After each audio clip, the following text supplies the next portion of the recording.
Imagine a man who turned down the American dream for a life on the road with nothing but a herd of goats and an unshakable faith.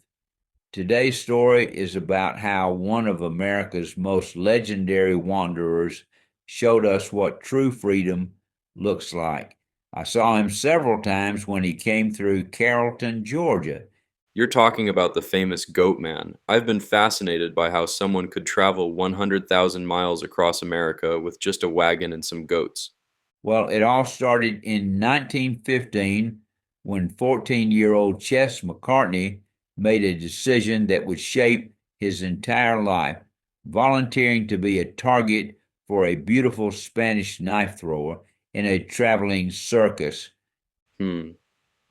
And that led to quite the romance, didn't it? Though I have to say, marrying your knife throwing partner takes a special kind of trust. Oh, you know what's wild? Every night for 4 years, they'd go to local taverns where she'd throw 25 razor sharp knives at his head. But then, and this really shows his character, he left her while she was sleeping because he wasn't ready to settle down.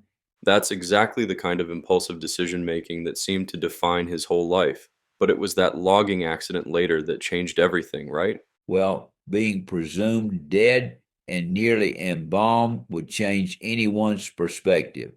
After that, he dedicated himself to spreading the word of God, but in the most unconventional way possible. Tell me about that incredible wagon he built. I mean, this wasn't just some simple cart we're talking about. Picture this: a makeshift home covered in tin and old rubber, held together with ropes and broken harnesses, kerosene lamps dangling everywhere, and 12 goats pulling it all. His wife took one look and said, "It's either me or them goats." And we all know which way that went. You know what fascinates me? The way entire communities would respond to his arrival. Oh, yeah, schools would cancel classes so kids wouldn't miss him. He'd roll into town, set up in an empty field, light this huge bonfire made from collected tires, and suddenly become the biggest show in the city. And he was quite the entrepreneur too, wasn't he? Selling those postcards and photos while preaching about the coming of the Lord. Like a traveling prophet meets marketing genius. But here's what's incredible: he kept this up for nearly 50 years, visiting every state except Hawaii, said his goats couldn't swim that far and would eat the hula skirts anyway. Though it wasn't all colorful stories and amusing anecdotes, he faced some real dangers out there on the road. That's right, from surviving snowstorms to a brewery truck accident that killed 8 of his goats, and then some deliberately tried to harm him, like those men in Chattanooga who killed his goats and stole his last $3. So, what finally made him settle down? Well, after that Chattanooga incident in 1987, he sold his remaining goats to Disney World and bought some land in Georgia. Even then, he couldn't help but make headlines. Hippies started coming from all over to have him perform their marriages.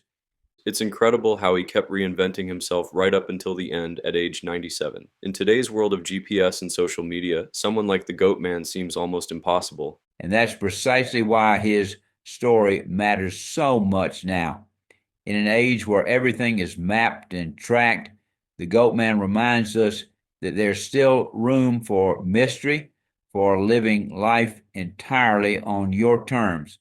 You know, he wasn't just traveling across America, he was living out a different kind of American dream, wasn't he? Exactly, not the one about picket fences and steady jobs, but something more fundamental about freedom and authenticity. Each town he visited, each person he met, became part of this larger tapestry of American folklore. And maybe that's why we keep telling his story, because deep down, we all want to believe that kind of freedom is still possible.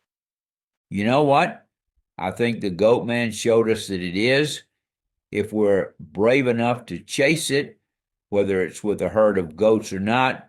His legacy reminds us that there's still magic out there on America's open roads, waiting for anyone bold enough to find it.